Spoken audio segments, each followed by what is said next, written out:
je suis handicapée de 2 membres inférieurs, mais je ne suis pas née handicapée. Lorsque je suis née, j'étais comme tous les autres bébés. Je grandissais bien. Tout s'est passé bien dans ma famille et dans ma vie. J'étais avec mes parents. Mon papa était commerçant, ma maman, dame de ménage. Tout allait bien dans ma vie. Jusqu'à l'âge de 5 ans, d'après mes parents. Un jour, j'étais assise devant la cuisine, je prenais tranquillement mon dîner. Tout à coup, une fourmi qui était nulle part me piqua. J'ai commencé à pleurer.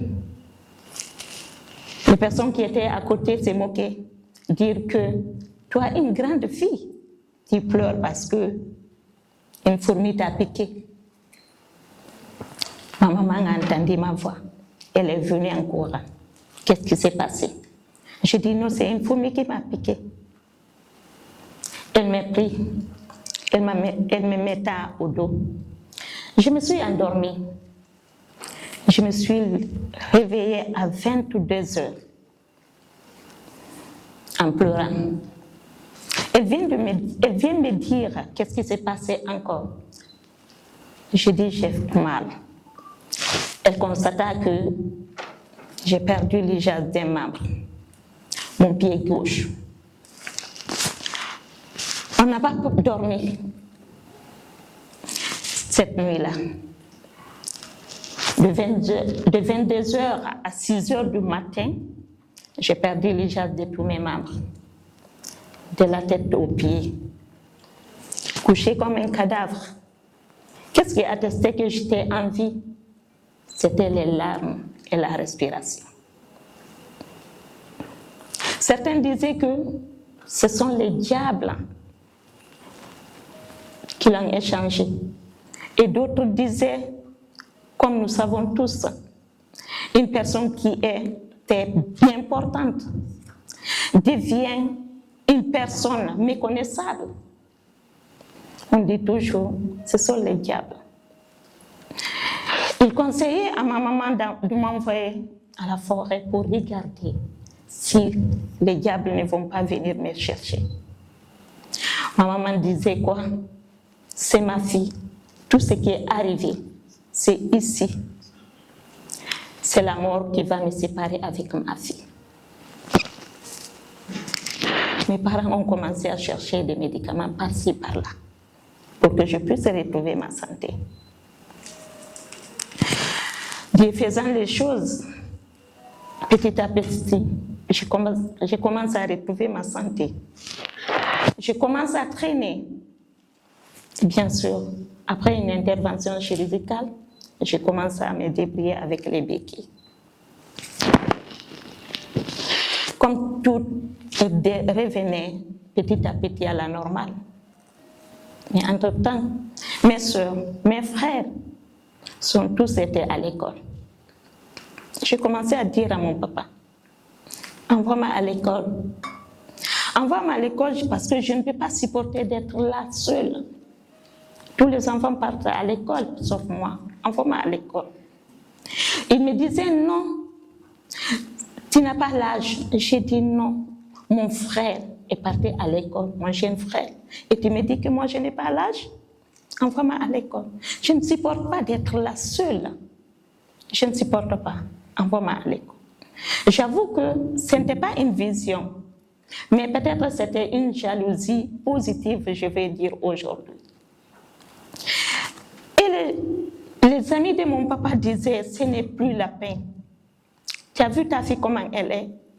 Elle est condamnée d'être assistée pour toujours. Donc ce n'est plus la peine que tu l'envoies à l'école. Tu perds ton temps, tu perds ton énergie et tu la fatigues. Mais je disais tout le temps à mon papa, envoie-moi à l'école. Vous n'allez pas me laisser à la maison.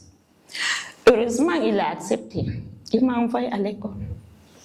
J'ai commencé les études. Mais j'avoue que je pensais que c'était un endroit idéal pour moi. Mais je me suis trompée.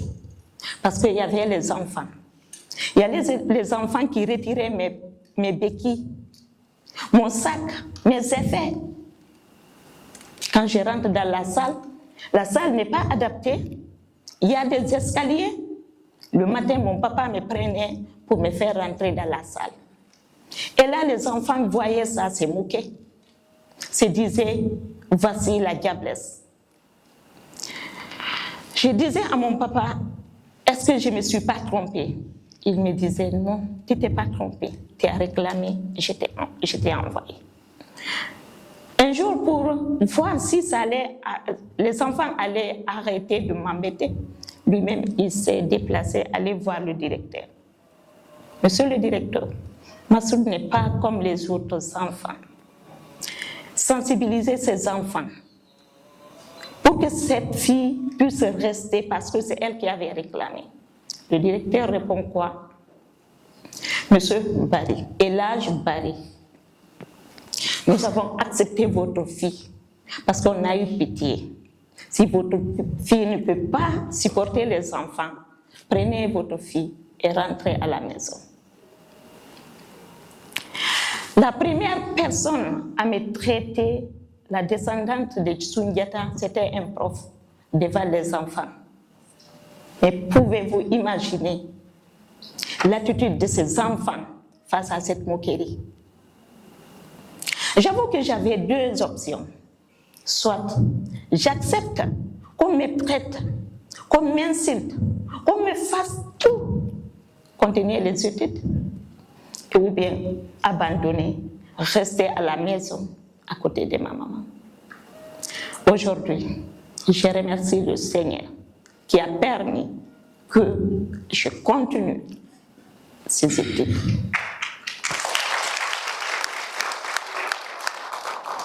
Ceux qui disaient que je suis condamnée d'être assistée toujours, c'est vrai, parce que mes membres ne sont pas au complet, mais ce n'est pas ma tête.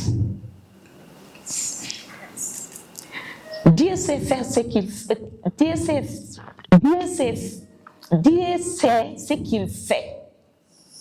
Il sait ce qu'il fait. Il ne va jamais retirer quelque chose en toi sans remplacer à d'autres choses. Malgré mon handicap, j'ai fini mes études. J'ai eu mon diplôme.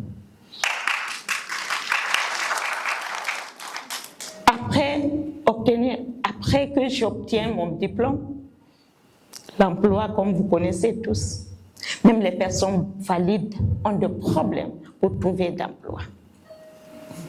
Je sortais chez moi. Des fois, je n'avais rien dans mon sac. Et je m'arrêtais au bord de la route, en train de chercher des véhicules pour aller en ville chercher du stage.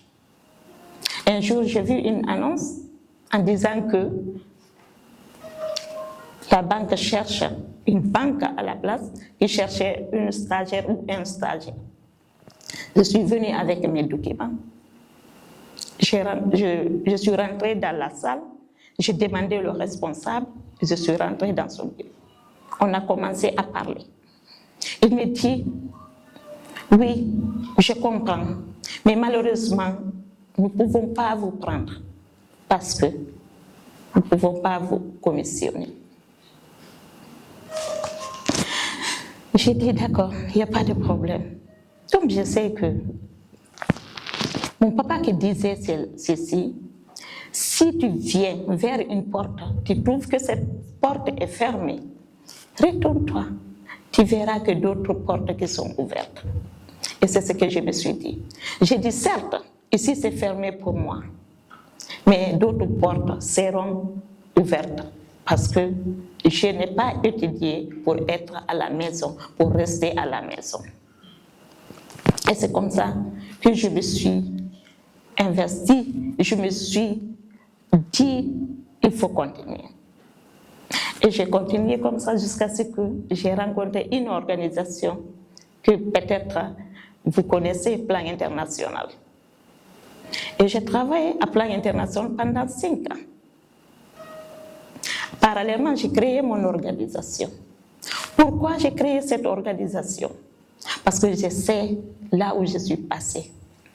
Je sais, il y a certains qui ont vraiment besoin d'être coachés, d'être sensibilisés. Il y a les parents qui gardent leur handicap à la maison. Je me suis dit non, il faut sensibiliser ces parents.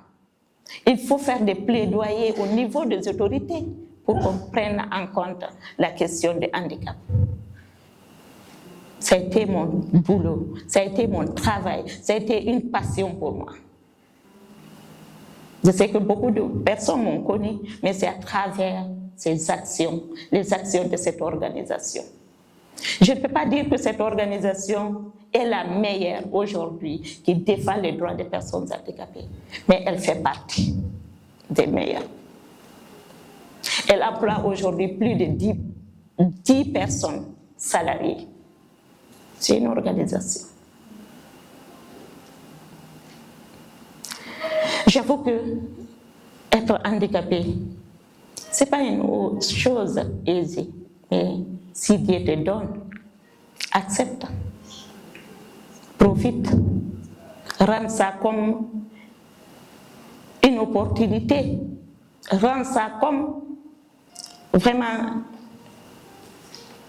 une vie meilleure.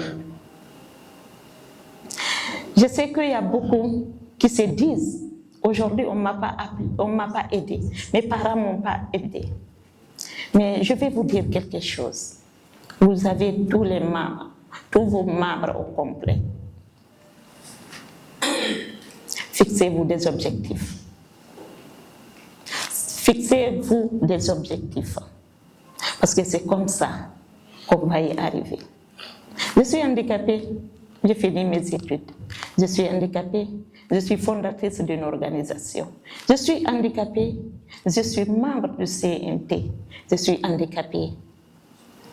Je suis la vice-présidente de la commission santé. Et je dis aujourd'hui, Masha'Allah, Alhamdulillah. Et je les remercie chaque jour. Je les remercie chaque jour. Il m'a retiré le pied, mais il ouvre les portes pour moi.